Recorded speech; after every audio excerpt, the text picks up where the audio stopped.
que va faire la Russie? Bonjour Vladimir Fedorovski.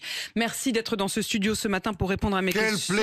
Quel plaisir d'être à côté de vous. Merci, vous êtes ancien diplomate russe. Hier, cette déclaration commune des Américains et des Ukrainiens, l'Ukraine a accepté une proposition américaine pour un cessez-le-feu immédiat de 30 jours et de prendre des mesures pour rétablir une paix durable après l'invasion russe. La balle est dans le camp russe. Voilà ce que disent les Américains et les Ukrainiens.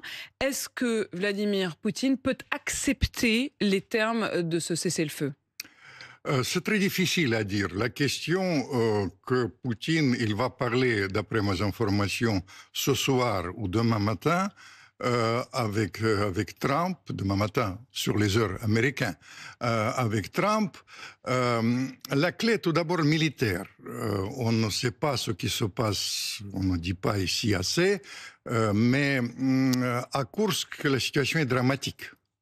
Là-bas, dans la région de Koursk, je pense qu'aujourd'hui, une ville, dernière ville que les Ukrainiens ont pris, il est en train d'être pris par les Russes.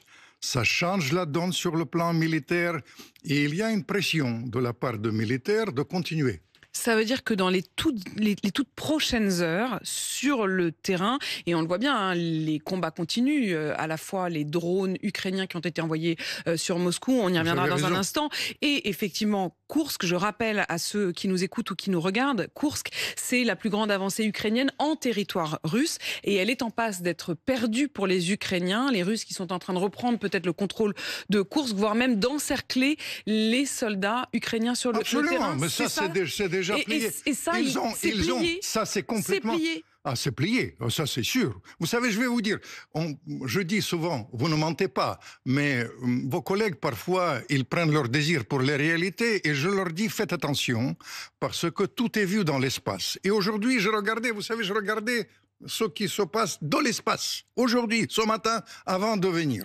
On connaît, il y a les choses pittoresques, ils sont entrés dans le pipeline, mais ça c'est côté pittoresque, l'affaire est pliée, mais même d'une manière plus générale, la situation là-bas est dramatique. C'est pas la première fois que les Ukrainiens, quand il y a la situation dramatique, ils acceptent pas. Mais il ne faut pas sous-estimer ce qui s'est passé. Ça veut dire que, Vladimir Fedorovski, vous nous dites ce matin qu'au fond, vu d'Europe, on a tendance à maximiser les avancées ukrainiennes et à minimiser les victoires russes? Non, vous savez, je vais vous dire, il y a le narratif qui était donné pendant longtemps, pendant les conservateurs américains, vous les avez repris. Mais je vous signale, pas vous, je vous félicite d'ailleurs, mais franchement, il y a certains de vos collègues qui, humainement, racontent les choses. Et moi, je suis parfois trop poli. Je me reproche, j'ai dit, j'aurais dû leur faire, quand ils ont raconté sur beaucoup de choses, sur l'économie, etc. Précisément, il ne faut pas prendre ces désirs pour la réalité. Disait l'homme le plus populaire en Russie parmi les Français, c'est Napoléon. Ne pas prendre, quand il a analysé son échec en Russie, il a dit, j'ai fait une erreur de prendre mes désirs pour les réalités et de vendre la peau de l'ours avant de le tuer. Ce qui s'est passé. Vladimir Fedorovski, aujourd'hui, vous le dites, il y aura une conversation entre Donald Trump et Vladimir Poutine dans un moment où les militaires pousse Vladimir Poutine à continuer la guerre? Évidemment, il y a une très grande poussée et je vous signale qu'en même temps, il y a quand même en Poutine un peu de Macron. Il est en même temps. Il dit, c'est une occasion quand même.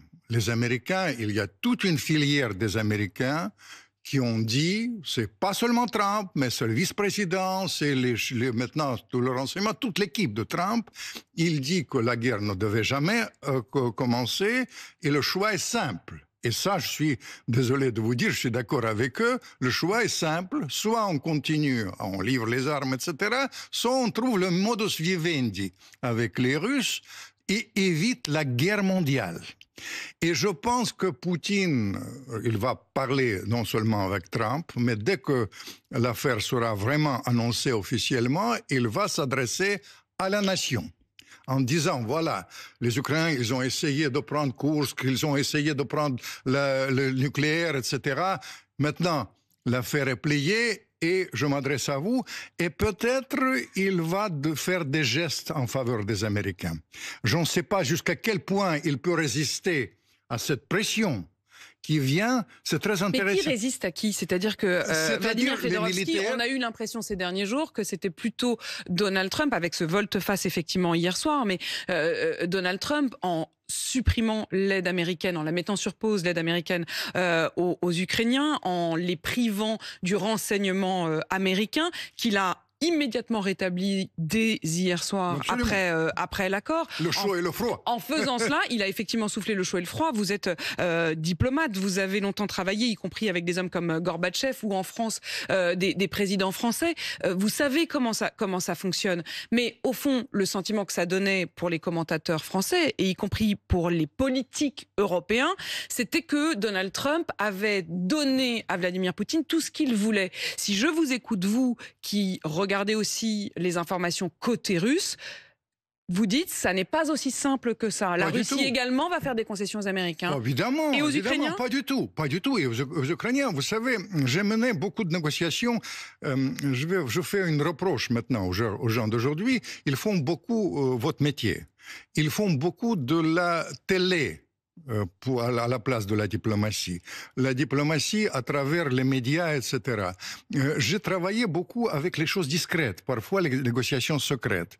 Et je souhaite tellement qu'aujourd'hui, on renoue avec ça, les négociations.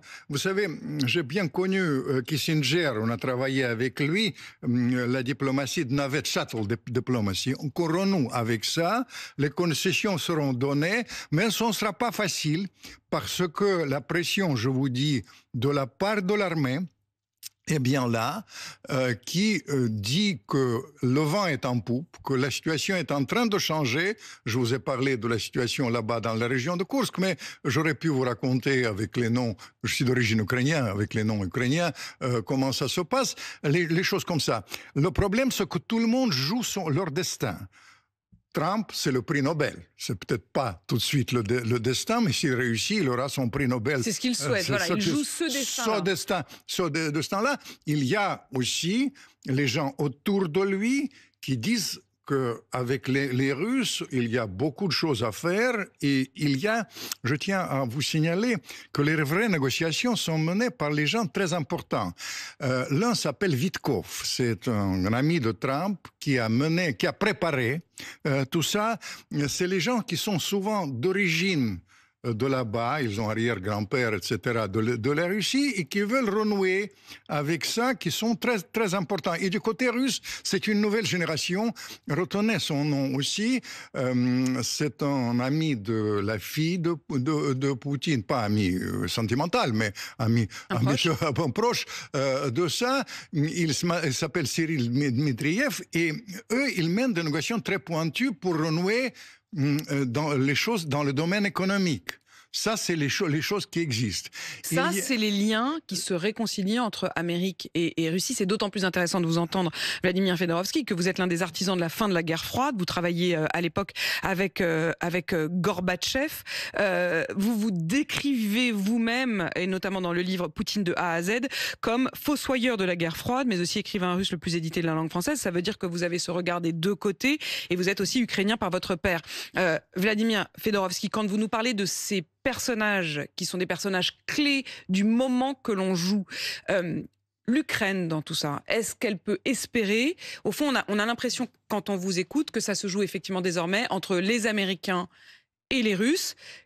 Quelles conséquences pour l'Ukraine et quel rôle pour l'Europe? Je vais vous dire, pour l'Ukraine, je vais parler cette fois-ci avec mon côté ukrainien, parce que mon père était un très grand Ukrainien. Vous savez, c'est lui qui a libéré Auschwitz. C'est un grand héros de la guerre, vous savez. Et je tiens à vous dire, pour l'Ukraine, j'étais toujours persuadé que maintenant, il y a une chance pour l'Ukraine. Il faut que ça s'arrête le plus rapidement possible pour nous tous, mais surtout pour les enfants ukrainiens. Vraiment qu'on s'arrête parce que les pertes sont énormes. Et je suis persuadé que si ça s'arrête, l'Ukraine indépendante et prospère peut être reconstruite très vite.